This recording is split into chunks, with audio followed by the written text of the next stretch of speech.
อรุณสวัสดิ์เช้าวันใหม่ณท้องทุ่ง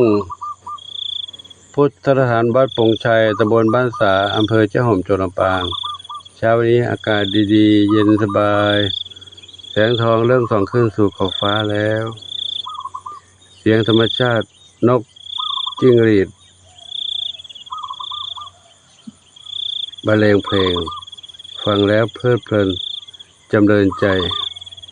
ขออำนวยอวยชัยให้ทุกท่านที่ได้รับชมตื่นมาในทุกๆเช้าพบกับสิ่งที่ดี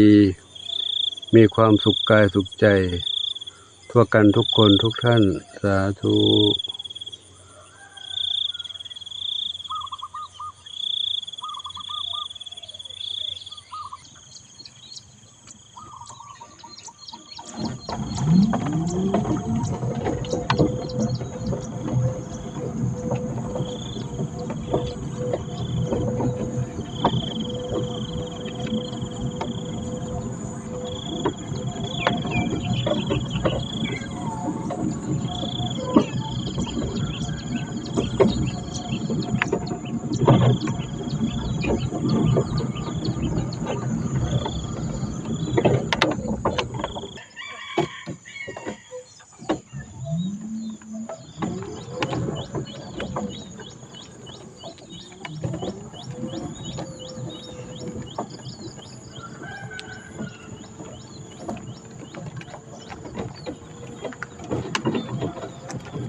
เข้ามาในวัดก็ร่มรื่นชุ่มชื่นลมเย็นเห็นแล้วสุขใจมีน้องไก่น้องเหมียวรอหลวงปู่อยู่ในวัดกัน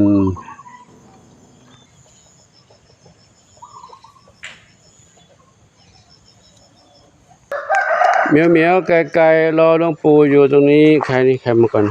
หนุ่มหล่อดำขาวหนุ่มหล่อดำขาวสีหน้าส้มสีส้มอยู่นี่อยู่เนาะแพนด้าเทาขาวใหญ่จามจุลีเสียงมาน้อยได้ยินเสียงหลวงปู่เรียกร้องหลวงปู่แล้วเรียกหาหลวงปู่แล้วมาน้อยส้มขาวเล็กส้มขาวเล็กนอนอยู่นี่ส้มขาวเล็กนวรัตน์ทรัพย์ทวีมีใครอยู่ในนี้อีกใครอีกดูน้องเล็กก่อนน้องฝนน้องฟ้าเอามาเมียกินอาหารหมดเลยเหรอกินหมดเลยอันนี้ยังไม่หมดกินต่อแล้วน้องฝนกับน้องฟ้าน้องฝนน้องฟ้าอยู่ในบ้านกินอาหารหมดไหมเปิดแฟลชหน่อยเปิดแสงหน่อยกินอาหารยังไม่หมดนี่อยู่บ้านนี้เนาะเปิดบุ้งให้ดูแล้วเดี๋ยวก็นอนลงนะเดี๋ยวปู่ไปดูจะหมาน้อยที่หาเลยเนี่ยใครอยู่บ้านนั้นใครนอนนี่ชอบปากกาอยู่ข้างบนนี้สีแว่นดำอยู่นี่เนาะใครนี่บุญนำตรงนี้นะบุญนำใครนี่โชคทวีทรัพย์อ้อนหลวงปู่แล้วอ้อนหลวงปู่แล้วโชคทวีทรัพย์อ้อนหลวงปู่แล้วจะมาน้อยน้ำตาลจุดน้ำตาลเข้มน้ำตาลเข้มไม่ใช่น้ำตาลขาวน้ำตาลขาวน้ำตา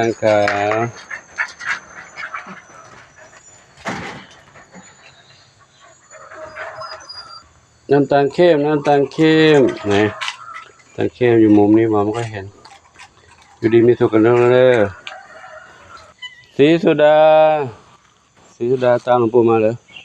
กับจามจุลีตามหลวงปู่มาดูมาน้อยนะบุญนำส้มขาวเล็กก็ไก่น้อย ไก่น้อยเสียงดีเวลาขันจุดจี๊ดจุดจี๊ดอ้าวไก่ทำน้ำคว่ำไปแล้วโอ้แล้วกินไหนเนี่ยฮะสถานที่คับแคบไปใช่ไหมลูกสถานที่คับแคบไปเหรอปู่กำลังคิดอยู่ว่าจะทำบ้านให้น้องกระต่ายน้อง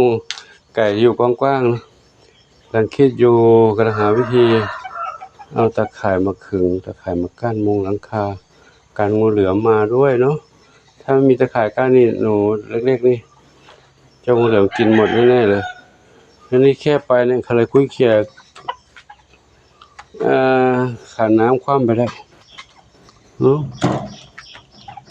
คุยเขี่ยซีใส่น้ำคว่ำไปแล้วเดี๋ยวกูถึงก็ล็อกไปแล้วนะเดี๋ยวปวดน้ำใส่ให้แม่แล้วเลยเดี๋ยวไปดูเดี๋ยวล็อกไว้ไงดีล็อกไว้ก่อนเนาะห้ามออกไปไหนนะห้ามออกไปไหนนะเดี๋ยวกูมาดูเลยดูน้องเหมียวในบ้านใหญ่ก่อนเนาะน้องเหมียวในบ้านใหญ่มีใครอยู่กันใครรอรับหลวงปู่น้องขนุนกับแม่ยินดีน้องขนุนอยู่ในนั้นลูกนะไม่ต้องออกมาข้างนอกอยู่กัน2 ชีวิตในนั้นปลอดภัยแล้วมาข้างนอกอาจจะได้รับเชื้อจากพี่ๆเขาอยู่นอกเนี่ยพี่เขาอยู่ข้างนอกมีเชื้อหลายเหมียวอยู่ดำเล็กหางกวากดำสนิทอันนี้น้องกล้วยแขกเป็นไงบ้างลูกแข็งแรงดีลูกนะกล้วยแขกอันนี้บ้านนี้ใครอยู่ตรงนี้ทองเล็กอยู่นี่ลูกทองเล็กอยู่ในบ้านนี้เนาะหนึ่งเดียวดำเล็กหางกวักอันนี้ใครนี่อยู่บ้านใหม่หรือยังลูก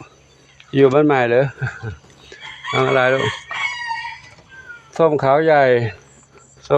อยู่ตรงนี้นะส้มขาวใหญ่ทางนี้ใครอยู่ในบ้านใหญ่แล้วยังใครเข้าไปอยู่ในบ้านใหม่หรือยังโอ้เข้ามาแล้วนี่เข้ามากันเองเลยเพชรดำน้อยอยู่นี่ให้ดูในบ้านใหญ่ดิในบ้านใหม่ดิมีใครอยู่ในนี้แล้วเนี่ยเข้าไปอยู่นี่แล้ว2 เหมียวแล้วขยับมันอยู่ตรงนี้แล้วเนาะนี่คือส้มขาวเล็กส้มขาวใหญ่ด้านนี้ใครนี่มีสุกเข้ามาอยู่แล้วมีสุกกับใครขาวเทาเข้ามาก่อนเลยเนาะเข้ามาอยู่ในนี้แล้วอยากอยู่บ้านใหม่กันอันนี้ตามหลวงปู่มาดำสนิทกับดำเล็กหางกวักหนึ่งเดียวมาด้านนี้น้องปุยฝ้ายกับน้ำเพชรอยู่ไหนบางแอบอยู่ไหนแอบบางประตูอยู่นี่นะนี่ในบ้านนี้แม่น้องหนึ่งอยู่ในนี้ แม่น้องหนึ่งกับน้องหนึ่งนอนอยู่นั่นเนาะนอนอยู่ใต้นู้นมองไม่เห็นบางนิดนึงเต่าทองน้องมีบุญนอนอยู่ในนี้นอนในกอหญ้าดิหันหน้ามาโดนหน่อยดิแอบไปนั่นแอบอยู่ในนั้นเลยแอบอยู่ในนี้ส้มขาวใหญ่มาดูบ้านน้องเหมียวพี่ชุดใหญ่กินอาหารกันกุ๊บกับอิ่มแล้วก็นอนเล่นกันต่ออิ่มแล้วก็นอนเล่นได้เนาะพักผ่อนสบายรถนั่งอยู่ในนี้ปลอดภัยแล้วปลอดภัยจากอันตรายทั้งหลายทั้งปวง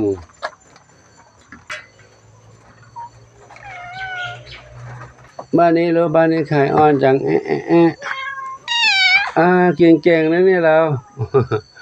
อาหารให้ไม้หมดเลยนี่กินอาหารเม็ดกันเอาอาหารเม็ดไว้ให้กินหมดเลยบ้านนี้หมดไหม